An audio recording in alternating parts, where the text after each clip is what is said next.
Eu preciso saber quando isso vai parar.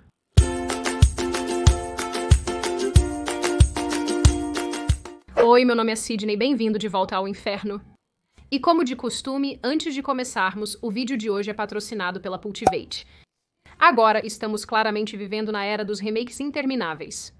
E com isso em mente, tenho certeza que a maioria de vocês, se não todos, já entraram em contato a esta altura com algo relacionado ao novo filme da Branca de Neve, que será lançado em 2024. Seja pelas imagens bizarras desses 7 anões, peludos, assustadores e dependentes de inibidores seletivos de recaptação de serotonina.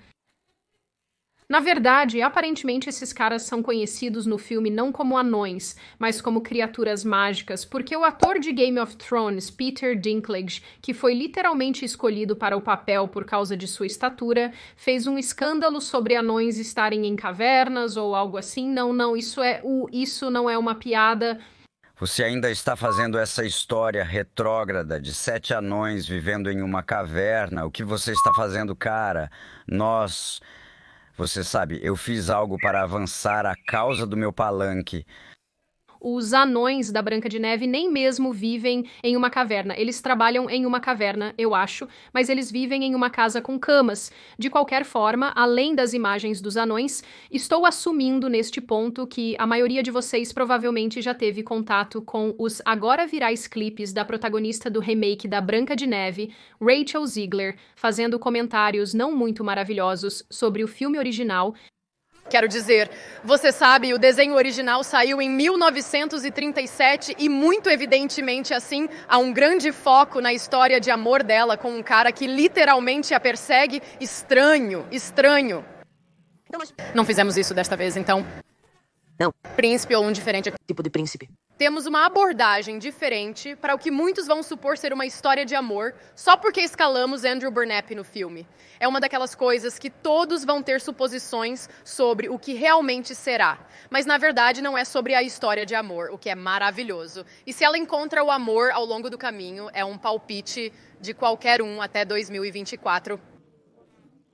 Todas as cenas do Andrew podem ser cortadas, quem sabe? É Hollywood, querido, não, sério. Eu odeio aqui. Às vezes, não sei se me tornei um avô rabugento com bengala, bravo com crianças dizendo besteiras no meu gramado, ou se essas pessoas são realmente perturbadas. É difícil dizer. Me ouviu? Saia do meu gramado agora. Tudo isso, é claro, culminou em pessoas se sentindo muito chateadas com os comentários de Ziegler e sua atitude geral, a ponto de até a geração Z usar as redes sociais para zombar e fazer piada dela. Posso refrazer ou resumir este texto devido ao uso de linguagem vulgar e outros elementos que violam minhas diretrizes de conteúdo. Sabe, toda vez que sinto que quero discriminar a geração Z, alguns deles fazem coisas que me fazem pensar que talvez haja esperança. A repercussão negativa do comportamento e comentários de Ziegler foi tão intensa que o Daily Mail publicou um artigo sugerindo que isso poderia prejudicar a refilmagem de Branca de Neve de 2024. Honestamente, a Disney não precisa de reação negativa para estragar um de seus filmes. Ela está fazendo isso muito bem por conta própria. De qualquer forma, vendo todos os comentários, particularmente online, em relação ao remake de Branca de Neve, bem como basicamente todos os outros remakes que foram produzidos pela Disney até agora, isso me fez pensar sobre a maneira como as atrizes abordam a representação das princesas da Disney e a maneira como escritores, diretores e estúdios hoje, e até mesmo as próprias atrizes, parecem completamente mal interpretar esses personagens. Quero dizer, por um lado, você tem atrizes como Ziegler que parecem genuinamente não gostar da princesa que estão interpretando, e por outro lado, você tem estúdios tentando modernizar a mensagem e transformar essas princesas em chefes feministas que irão se salvar. Mas, ironicamente, mesmo que essas recontagens e remakes feministas sejam projetados para serem empoderadores para mulheres e meninas, eles acabam negando a uma personagem feminina alcance, profundidade e personalidade ao trocar um clichê limitante de que não gostam por outro clichê limitante de que gostam. Para ser clara, tudo o que esses remakes estão fazendo é substituir o clichê percebido da donzela em perigo por um clichê igualmente limitante e unidimensional da girl boss. Então, é sobre isso que vamos falar hoje. A girl bossificação das princesas da Disney, o mal-entendido geral das tramas e personagens originais e, mais uma vez, o fracasso de Hollywood feminista quando se trata de remakes contemporâneos. É claro, deixe-me adicionar minhas isenções de responsabilidade usuais. Este vídeo não é de forma alguma exaustivo. Obviamente, há muito neste tópico e definitivamente não vou abordar tudo, então se você achar que partes disso não estão tão bem desenvolvidas quanto normalmente estariam, apenas note que é porque este vídeo já vai ser muito longo. E você sabe, temos coisas para fazer. No final de 2018, a atriz Keira Knightley apareceu no programa de televisão Ellen. Em entrevista, ela mencionou que sua filha de 3 anos estava proibida de ver alguns filmes da Disney. Quando perguntada sobre os filmes, Knightley mencionou Cinderela e A Pequena Sereia. Para muitas pessoas, particularmente aquelas de nós que crescemos assistindo a esses filmes, é um pouco incerto o que é tão grave neles que uma mãe os proibiria completamente em sua casa, mas para Knightley parece que a mensagem que eles passam é o problema. Ela destacou que a Cinderela espera por um homem rico para salvá-la quando deveria ter se salvado, e a Ariel da Pequena Sereia abre mão de sua voz por um homem, o que também não deveria ter feito. Sabe sim, acho que estou muito ciente do que estou impondo ao meu filho. Então, há algumas histórias, apenas em termos de tema, com as quais eu não concordo. Não é legal esperar por um cara rico para te salvar. Salve-se você mesma. Não, nunca é aceitável que um homem desconhecido te beije enquanto você dorme sem consentimento. Não está certo. Nunca abra mão da sua voz por um homem. Jamais. Isso não é saudável, acredite ou não. É um sentimento expresso há muito tempo, sendo ecoado nos últimos anos por outras atrizes.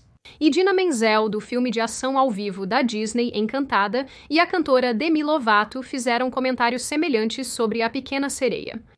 As mulheres desprezaram Ariel por abrir mão de sua voz pelo príncipe Eric. Ela não era uma sereia comum. Que se casou com um cara quando tinha 16 anos, com quem ela nunca teve uma conversa. Até Meryl Streep, durante seu discurso no gala do National Board of Review em 2014, chegou a atacar diretamente Walt Disney, chamando-o de sexista tanto pelo seu tratamento quanto pela representação de mulheres. Ela apontou para uma carta enviada a uma jovem candidata em 1938 que dizia: mulheres não fazem trabalho criativo na preparação de desenhos animados para a tela, já que essa tarefa é realizada inteiramente por jovens homens. Por essa razão, as meninas não são consideradas para a escola de treinamento. As celebridades e atrizes de hoje parecem ter diversas opiniões sobre a representação de princesas, mulheres e até mesmo o comportamento das primeiras casas de animação da Disney.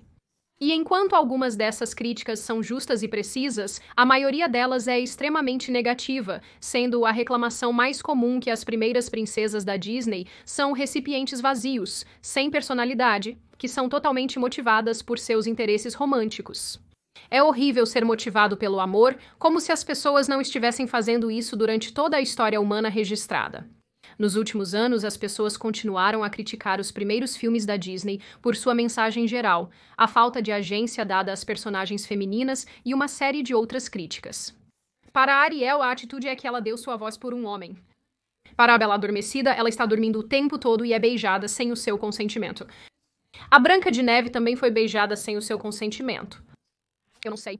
Considerando todas essas percepções negativas, é compreensível porque as jovens atrizes de hoje parecem detestar os personagens que interpretam e estão entusiasmadas em mudar os temas que não suportam. O que você quis dizer com a abordagem moderna quando mencionou isso no palco? Eu apenas quero dizer que não estamos mais em 1937 e nós absolutamente descrevemos uma Branca de Neve que não vai ser salva pelo príncipe. Ela não será salva pelo príncipe, nem estará sonhando com o verdadeiro amor. Ela sonha em se tornar a líder destemida, justa, corajosa e verdadeira que seu falecido pai disse que ela poderia ser. E então, é apenas uma história realmente incrível para, eu acho, jovens de todos os lugares se verem nela. Branca de Neve está concorrendo à presidência. Estou lançando minha campanha. Tinha medo do desenho original. Assisti uma vez e nunca mais.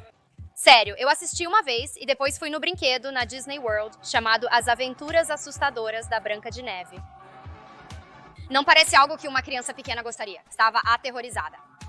Nunca mais revi a Branca de Neve. Então eu assisti pela primeira vez provavelmente em 16, 17 anos, quando eu estava fazendo este filme. Agora, claro, e como esperado, tenho alguns problemas com tudo isso. Primeiramente, tenho que mencionar que a maioria das críticas modernas aos primeiros filmes de princesas da Disney ignoram as nuances dos períodos em que esses filmes foram lançados pela primeira vez. Branca de Neve estreou em 1937, perto do fim da Grande Depressão. A Grande Depressão, iniciada em 1929, é considerada um dos períodos mais difíceis desde a Primeira Guerra Mundial. Nos anos 1930, pessoas ao redor do mundo enfrentavam dificuldades econômicas e pobreza.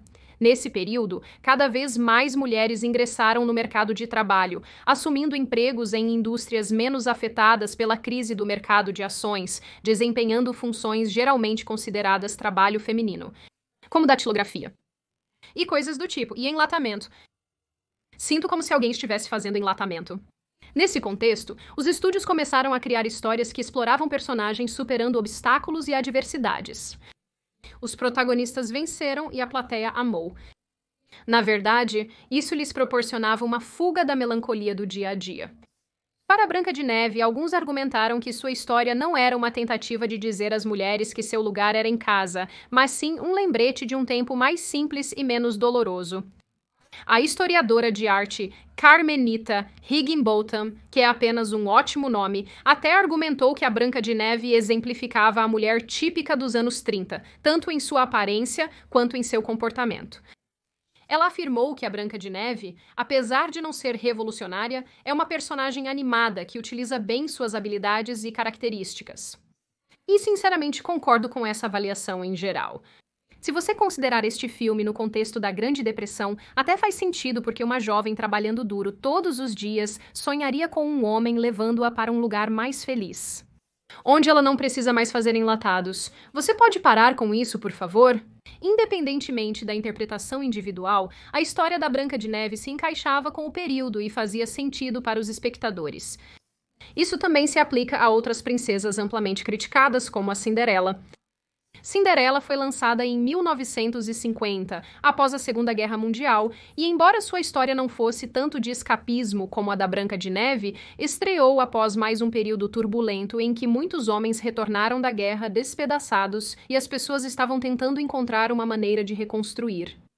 Cinderela era um conto de superação das adversidades e sucesso após ser oprimida por pessoas malvadas ao seu redor. Enquanto o público de Branca de Neve queria relembrar tempos melhores, os espectadores de Cinderela também haviam superado dificuldades e, assim como a protagonista, estavam determinados a assumir o controle de suas vidas, se curar e seguir para coisas melhores. Eu acho que também há um grau de opulência em Cinderela que provavelmente falava ao poder de compra dos jovens adultos da época.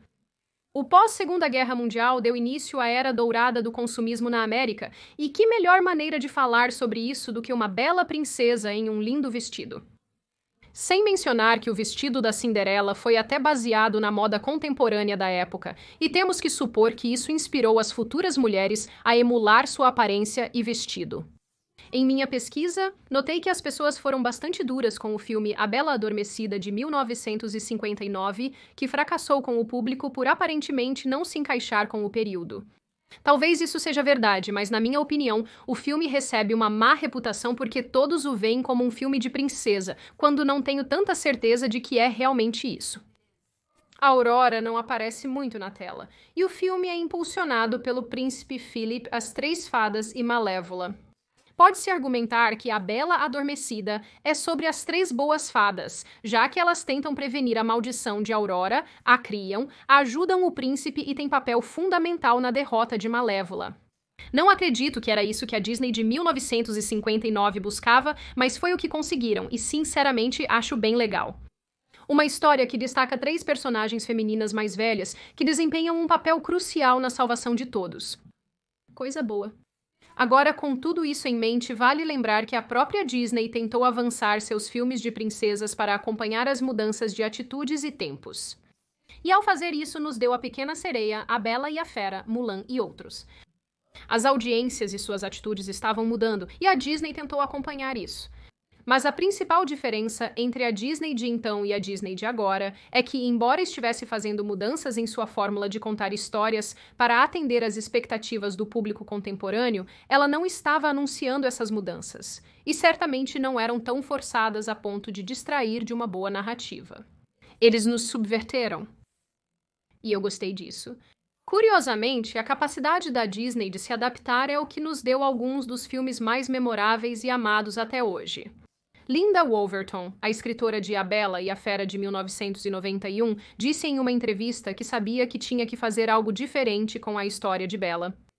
As mulheres dos anos 90 tinham valores diferentes das dos anos 30 e essas mudanças precisavam ser representadas. Então, quando me trouxeram para escrever A Bela e a Fera, eu pensei, agora aqui está a minha oportunidade de mudar a percepção da heroína vítima da Disney, que sempre me incomodou, porque não há nada de errado com todas as heroínas da Disney que vieram antes, princesas, porque elas eram produtos de seu tempo. Mas os tempos haviam mudado e eu não acreditava que as mulheres e meninas iriam aceitar isso, que ela seria uma vítima como o conto de fadas sugere. Então, eu fui subversiva. Eu não contei a eles minha agenda. Eu nunca revelei minha agenda. E eu sempre tive uma agenda. Então, com a Bela, ela tinha que ser intelectual. Ela não podia ser apenas sobre sua beleza. Ela tinha que ser a proativa, né? Ela se trocou pelo pai, o que é de cabeça para baixo e ao contrário, porque ele é a pessoa velha, ela é a pessoa jovem, mas ela iria salvar a vida dele. Ela conseguia ver além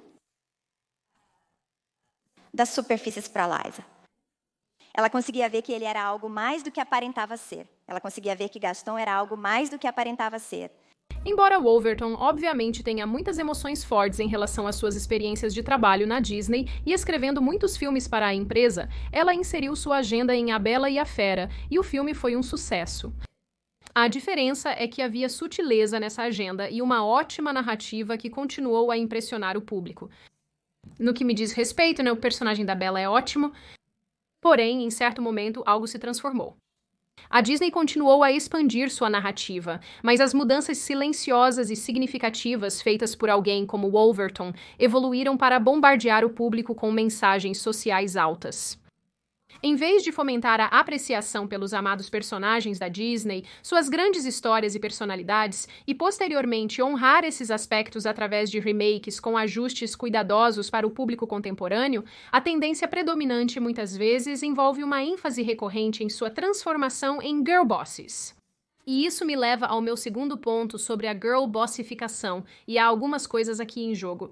Para começar, neste ponto está bastante claro que diretores, roteiristas e até mesmo as próprias atrizes não entendem ou apreciam os personagens que estão tentando representar. E realmente como poderiam quando parecem ver esses personagens exclusivamente através da lente de uma vítima que se submete a um homem.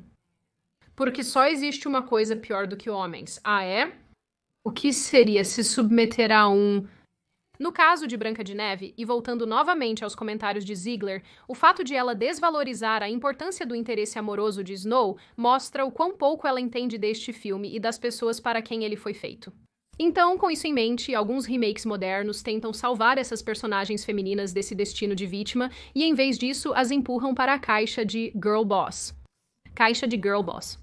Caixa de Girl Boss. Aqui, o destaque é dado à princesa sendo capaz de se salvar e alcançar seus objetivos sem a ajuda de ninguém. E, importante, o príncipe é deixado de lado, ou ele se torna a donzela em perigo de alguma forma, necessitando da ajuda de sua protagonista. Ou eles fazem como Mulan e o removem completamente. Vocês sabem como me sinto sobre a perda de Shang. Eu já expliquei isso. Eu vou derrotar os Unos com você. Isso é realmente algo que vemos muito em filmes e televisão hoje em dia, e é algo que eu cobri em grande detalhe no meu vídeo Feminismo em Hollywood. Para se livrar da mensagem percebida nos clássicos filmes de princesas da Disney, somos levados de um extremo ao outro. As mulheres são retratadas apenas como vítimas ou girl bosses, sem meio termo. Como de costume, isso limita o espaço para uma narrativa significativa ou a criação de um personagem profundo e identificável. E o que é genuinamente hilário pra mim em tudo isso é que essas reinterpretações modernas ainda conseguem simplificar demais as personalidades multifacetadas desses personagens e suas tramas. É triste que, em comparação, muitas das atrizes de voz originais e escritoras da Disney tenham uma visão completamente diferente das coisas. Até hoje, eles falam sobre essas princesas com respeito e compreensão. Eileen Woods, dubladora da Cinderela de 1950, mencionou que já lhe disseram que a Cinderela não seria um personagem apreciado pela libertação das mulheres por depender de um homem em sua vida. Woods discordou, afirmando que Cinderela não estava interessada no príncipe, mas sim em ir ao baile. Alguém me disse uma vez, eu não sei, Cinderela, liberação das mulheres, elas realmente não gostariam da Cinderela. Ela achava que precisava de um homem para ter sucesso na vida. Eu disse que você estava errado, pois ela queria ir ao baile.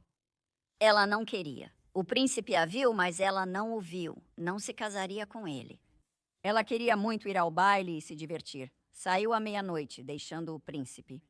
Então eu disse que o principal objetivo dela em ir ao baile não era conseguir o príncipe, e sim se divertir muito. Era como um sonho virando realidade para ela, o jeito que vivia. Mulheres como Keira Knightley reduzem essa personagem a uma criatura oportunista que quer que o príncipe a salve. Mas ao assistir a este filme novamente, ela é tão grata à sua fada madrinha por até mesmo ser permitida a sair. Ao entrar no salão de baile, ela nem nota o príncipe, tão encantada está com a beleza ao seu redor. Ela está feliz por finalmente ser mais do que uma garota em trapos, e isso se traduz ao assistir como adulto. De alguma forma, essa mensagem se perde, pois não representa perfeitamente uma garota durona e poderosa. Espere um pouco. Você precisa entender, querida. Às 12 horas o encanto se desfará. Será como era antes? Eu entendo, mas é mais do que eu jamais esperava. A atriz de voz da Pequena Sereia, Jodie Benson, expressou admiração por Ariel em uma entrevista. Ela disse que a personagem não foi motivada pelo príncipe Eric, mas sim pelo desejo de ser humana e experimentar o mundo, se apaixonando ao longo do caminho. Vida! Não é comum termos algo tão adorável. Contraste isso com as atrizes em remakes modernos como Emma Watson em A Bela e a Fera de 2017 e Halle Bailey, não posso dizer isso, Halle Bailey em A Pequena Sereia de 2023, que ambas insistem que adicionaram um maior feminismo às suas respectivas princesas. Em entrevista, Bailey afirmou que mudaram a perspectiva da personagem de deixar o oceano por um garoto. É muito mais do que isso. Ela é sobre ela mesma, seu propósito, sua liberdade, sua vida e o que ela quer. Quando vimos isso na juventude, ela largou tudo pelo cara, mas não acho que isso reflita as mulheres modernas de hoje. Agora, trata-se mais de Ariel encontrar sua própria liberdade por causa deste mundo que a obseda. O príncipe Eric é a cereja do bolo, mas não é tudo sobre ele. A questão é, nunca foi tudo sobre ele. Nós já sabíamos disso quando assistimos a este filme na infância. Sem brincadeira, eu assisti a todos os filmes originais e seus remakes para poder fazer este vídeo corretamente, e a única coisa que se destacou para mim é que eu estava apenas como eu não estou vendo o que as atrizes estão vendo, mas estou vendo o Papai Tritão e a Sydney adulta está apreciando o que a Sydney criança não conseguia. Mas sério, é irônico pra mim que alguns desses remakes modernos, como Mulan, A Bela e a Fera e a Pequena Sereia, estão tentando vender uma história de empoderamento feminino com uma princesa da Disney que mais ou menos já fez isso em seu filme original. Para ilustrar isso mais uma vez, em uma entrevista sobre o filme A Bela e a Fera de 2017, Emma Watson fez comentários sobre como o personagem Belle tem mais de uma borda feminista. O que é hilário quando você considera que Linda Wolverton, que escreveu o filme original A Bela e a Fera, já fez isso deliberadamente. Ela admitiu isso. Pare de fazer tanto. Feminista Belle, você poderia nos contar um pouco sobre como o personagem foi desenvolvido? Foi apenas meio que preenchendo um pouco da história dela e vendo se eu estou tendo alguns momentos a mais onde ela interage com a cidade onde ela vive antes de ir para os castelos encontrar a fera, e temos algumas cenas onde ela está tentando ensinar uma menina na vila a ler, e isso é meio que muito mal visto. Há realmente um sentimento anti-intelectual na vila de que a leitura não é para meninas e não deveria ser permitida para meninas, e ir à escola não deveria ser permitido para meninas, o que ainda vemos em todo o mundo. Há essa Belle muito progressista e desafiadora que claramente quer se empoderar e empoderar outras meninas que ela vê vivendo onde ela vive. E ela quer mais para elas do que apenas se casar com o convidado da vila. Em outra entrevista, Watson disse que os moradores da Vila de Belle veem sua inteligência como uma ameaça. A própria Belle é uma inventora na recontagem de 2017 e cria uma máquina de lavar que libertará as meninas de suas tarefas e permitirá que elas vão à escola. Os moradores da cidade destroem sua invenção. Watson disse: destruir a máquina de lavar é simbólico não apenas deles destruindo algo em que ela passou horas trabalhando, mas realmente tentando quebrar seu espírito e tentando empurrá-la e moldá-la em uma versão mais aceitável de si mesma. Embora eu diga que tudo isso foi bastante desnecessário e, no geral, um pouco irritante, o filme A Bela e a Fera, de 2017, não foi tão grave quanto alguns dos outros remakes aos quais fomos expostos, e eu tenho que destacar o fato de que ele não denegriu a fera. Denegrir a fera? Ele não atacou e denegriu o interesse amoroso masculino como tantos remakes tendem a fazer, e isso é algo pelo qual sou definitivamente grata e algo que o tornou mais assistível do que alguns desses outros remakes. E isso me leva ao meu terceiro ponto, ou talvez meu ponto adicional ao último ponto. Eu realmente não sei mais. Os príncipes e seu valor, ou falta dele, no mundo da girl bossificação. Os remakes de Girl Boss não entendem fundamentalmente o significado do romance e outras relações entre personagens. Em filmes modernos com personagens femininas fortes, às vezes falta sinergia entre os personagens. O que significa que basicamente não há necessidade para as três boas fadas, ou a fada madrinha, ou o príncipe Eric, ou o príncipe Philip, ou literalmente qualquer outro homem nesses filmes, porque a princesa Girl Boss pode fazer tudo. Nos filmes originais, apesar de eventuais deslizes, os personagens apresentaram forma e função perfeitas no fim das contas. Isso é algo que atrizes como Ziegler parecem não entender ao retratar princesas como donzelas em perigos superficiais à espera de salvação. Branca de Neve, uma jovem empática e trabalhadora, escapou de ser assassinada e encontrou uma nova família onde menos esperava. Sim, ela canta sobre encontrar o amor verdadeiro e ser salva pelo príncipe, mas de certa forma é o personagem dele que é quase unidimensional e superficial, pois é literalmente tudo o que ele está lá para fazer. Para amá-la e salvá-la. Ela, por outro lado, ele está lá para fazer muito mais. Mas ambos os personagens trabalham em harmonia e se complementam, assim como os anões e a Branca de Neve. Cada personagem tem uma carência que é equilibrada e preenchida por outro personagem. Esse é quase o encanto duradouro de um conto clássico. Tudo se encaixa como um quebra-cabeça. Quando você tira isso e transforma a Branca de Neve nesta garota-chefe que pode se salvar e consertar tudo ao mesmo tempo, o que estamos assistindo? Qual é o ponto deste filme? Quase parece que qualquer condição adversa que ela possa encontrar é apenas uma maneira de encaixar todas as coisas legais que ela pode fazer e fingir que realmente existe uma trama aqui. Até mesmo muitos filmes de ação, onde você pode esperar ver alguma badassery real, apresentam um protagonista que precisa ser salvo, seja de si mesmo ou de algo mais. Algo para dar a eles dimensão e mostrar que eles realmente têm falhas que precisam superar. Mas este não é um filme de ação. É Branca de Neve e os Sete Anões, não John Wick e os Sete Anões. E se tivermos que olhar para um conto de fadas clássico através da lente de um filme de ação, para tentar fazer sentido porque os escritores estão tão empenhados em fazer a personagem principal ser uma garota chefe durona, algo já está errado. Acredito que isso explica em parte porque tanta gente está se opondo a esses filmes. Quando você vai ver um filme da Disney, espera e quer ver algo que seja belo, romântico, emocionante e cativante. Se quiséssemos ver um filme de super-herói, iríamos ver um filme de super-herói.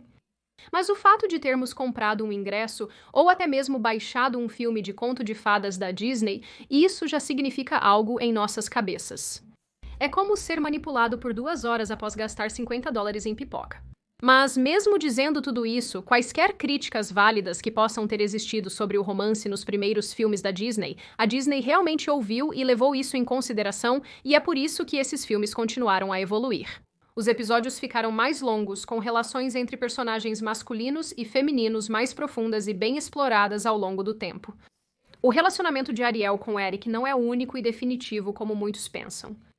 Grande parte do filme mostra eles se conhecendo, e ele é quase usado como um meio para introduzir Ariel ao mundo humano que a encantou tanto desde o início. Mesmo na parte em que Úrsula explica que Ariel deve fazer Eric se apaixonar por ela, ela parece mais animada com a perspectiva de ter pernas e ser humana do que conquistar o homem. Reduzir a história a uma garota que abre mão de sua voz por um homem é problemático em como muitos veem os relacionamentos atualmente e como esses são retratados na tela. E, honestamente, se apaixonar ou ter relacionamentos românticos significativos é provavelmente algo que a maioria das pessoas quer fazer. E quando uma mulher se senta para assistir a um filme da Disney, um remake da Disney, ela provavelmente não quer assistir O Pequeno Lobo de Wall Street. As mulheres modernas ainda querem ser arrebatadas. Acredito que isso não mudou em um século. Então, finalmente, em resumo, eu sempre disse que sempre haverá espaço para mudanças significativas e interpretação quando se trata de recontar e refazer histórias. E a Disney, ao longo dos anos, demonstrou sua capacidade de crescer e mudar com os tempos. No entanto, o que está fazendo agora parece ser um enorme passo para trás. Em um esforço para ser socialmente progressista, a Disney está adicionando um elemento feminista adicional a personagens que nunca foram donzelas em perigo para começar. O curioso é que transformar essas personagens em chefonas acaba por retirar mais sua autonomia e personalidade do que qualquer clichê de donzela em perigo. Sem mencionar que minimiza a importância dos relacionamentos e o desejo humano atemporal por conexão, companheirismo e amor. É evidente que a Disney prioriza lucros em vez de criar filmes significativos, razão pela qual a maioria de seus remakes de princesas são tentativas mal feitas de forçar um feminismo superficial e performático, goela abaixo de todos. No final, quanto mais somos bombardeados com mensagens de chefonas, menos identificáveis esses personagens ficam. E, infelizmente, eles se afastam cada vez mais do que tornou sua história tão significativa e memorável em primeiro lugar. Antes de abrir o espaço para vocês, este é um lembrete para conferir o Cultivate usando o link na descrição ou escaneando o código Quick Response na tela e baixando o aplicativo gratuitamente hoje. Agora abro espaço para vocês. O que acham? Você vai ver o novo remake de Branca de Neve? Você meio que se desligou desses remakes da Disney por causa de suas mensagens? Você acha que a Branca de Neve de 2024 vai fracassar porque eles estão tentando forçar essa coisa de girl boss para todo mundo? O que você acha da mensagem de girl boss? Você acha que é necessário? Você acha que é desnecessário? Você acha que é apenas uma evolução e mudança com o tempo, como a Disney tem feito por anos e anos e anos? O que você acha do elemento histórico nos filmes das primeiras criações e animações da Disney? Você acha que é relevante? Você acha que não é relevante? E o que geralmente pensa sobre essa questão?